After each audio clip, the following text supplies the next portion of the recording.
Musazaflar ile Dayanışma Derneği'nin kapatılması ve Gülü Çelik hanımefendiye verilen hukuksuz cezalardan sonra yine bir haksızlık ve keyfi uygulamayla karşı karşıyayız. Bursa'nın Gürsu ilçesinde başörtülü olarak okumak isteyen kızlarına destek veren Mehmet Polat'a 25 ay, Aziz Kayalı'na ise 13 ay hapis cezası verilmiştir. Bu haksız ve hukuksuzluğu şiddetle kınıyor, bu cezaları veren zihniyeti de beyan ediyoruz. Zalimler için yaşasın cehennem! Zalimler için yaşasın cehennem! Zalimler için yaşasın cehennem!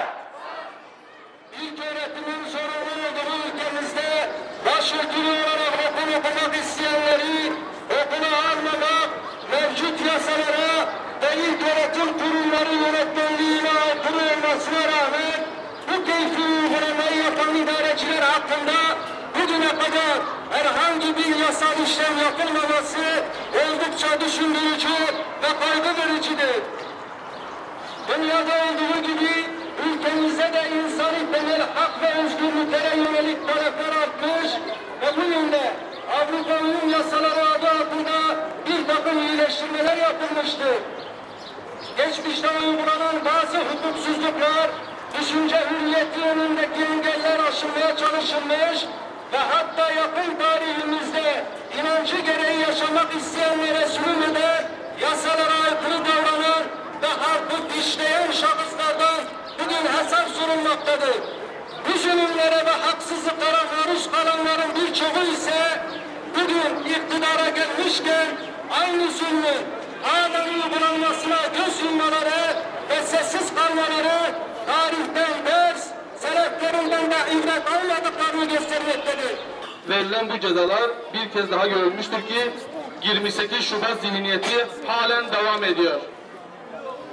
Bu zihniyet halkı umursamayan, halka rağmen halk için en iyisini düşündüğü zanneden zihniyettir. Bu zihniyet yaşlıya, kadına, erkeğe dış görünüşüne göre muamele yapan zihniyettir.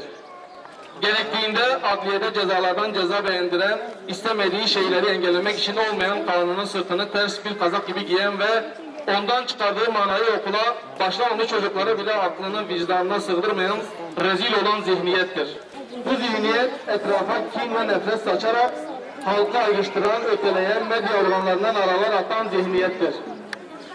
Bu zihniyet darbecilerin verdiği emirleri uygulayan, İlahiyat Fakülteli dekanlarını, İmam Hatip Lise müdürlerini, milli eğitimde sözde muhafazakar müfettişlerini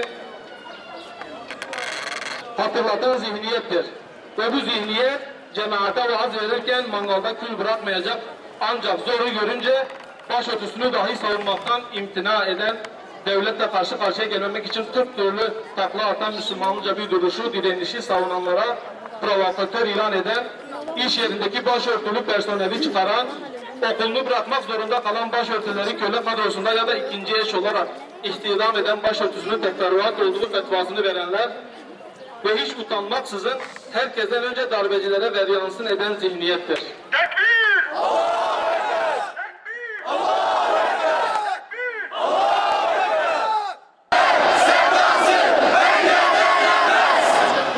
Ekber! Acaba son zamanlarda Müslüman halkın kendi değerlerine sahip çıkmaları neticesinde reva görülen ceza ve zulmün temelinde okyanus ötesinin etkisi mi vardır? Amerika uşaklığını kendilerine nimet sayan, Amerika adına projelerin peşinde olup Amerikancı İslam'ı Müslüman ülkelerde yerleştirmek hedefinde olup nerede bir muahit hareket varsa hedef tahtasına oturtanların işi olmasın mı tüm bu zulümler? Geçmişlerinde başörtüsü mağdurlarının yanında yer almak yerine paşaların sözlerini, müştehitlerin kararlarına benzetenlerin külahlarının altından çıkan hukuksuzluklar olmasın mı tüm bu yaşananlar? Merak ediyoruz.